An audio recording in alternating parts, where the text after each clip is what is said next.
This is a real conversation that I'm talking about. Then one of the PTs who was standing there was like, oh, yeah. I talk about mental health a lot. And I said, all right, fair enough. Yeah. And then that one lad, and he just, I'll never forget what he said. He goes, I've used that angle as well. And I was like, it's not a fucking angle.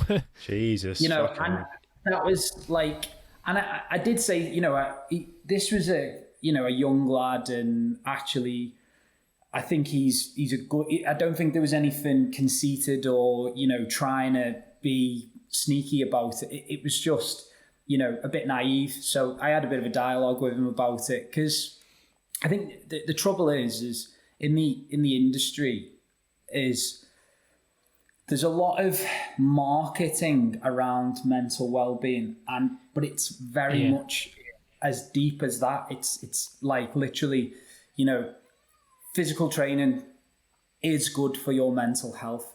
Now, the problem is if we talk about absolutes and then go straight, like physical fitness is good for your mental health.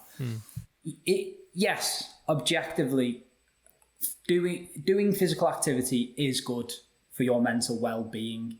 And I'm going to probably talk about language quite a bit throughout today as well. Like that's why I would say mental well-being over mental health, because there's a massive stigma about the term mental health. Because if I say physical health, what would you guys think of if I say the term physical health?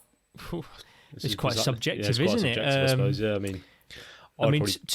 Go on, Bill. You first. Go on, Go on, mate. Do you want me to go first? I've got a very particular answer, and I have a feeling both are going to be different.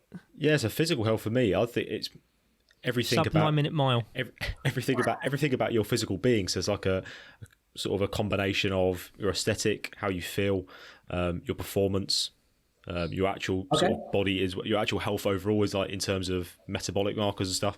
So a bit of a combination of things. So yeah. See, I knew you'd answer like that. See, he's a prick, Danny. Me, I would say like just overall health. So me, when I think physical fitness, but even then, like the definition of health, like it hasn't changed over the years, but there is like a bit of a push to kind of include the mental side of health as well. Yeah, and this is where the challenge comes in, because if we think, if I was to pose the same question to you about mental health, how would you think? What sort of comes into your head if I asked you to talk a little bit about that? I think for me it'd be it wouldn't be a combination, like I said, of physical health. It'd be a single thing of how you feel, like emotionally. That's how I'd summarize it. How you feel emotionally. So if we look at your answer, then your answer's obviously quite.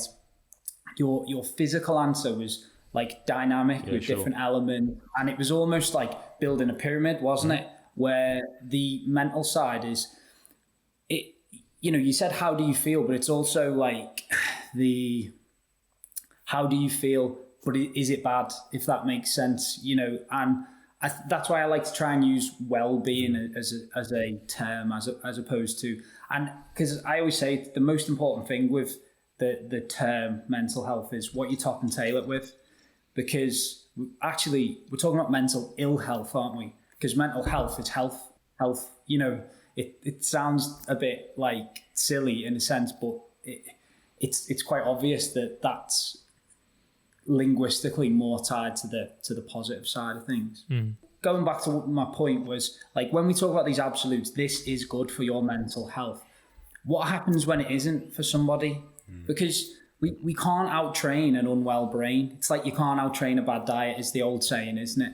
But I think it's the same when it comes to physical health. Now, I'm a massive advocate for physical health. For physical activity and training. As I say, I've been within touching distance of the health and fitness industry for 20 years. But the fact remains that we can't just say go for a run and then you won't feel suicidal. Again, massive simplification. But this is kind of like the absolutes and simplified world that we've got into.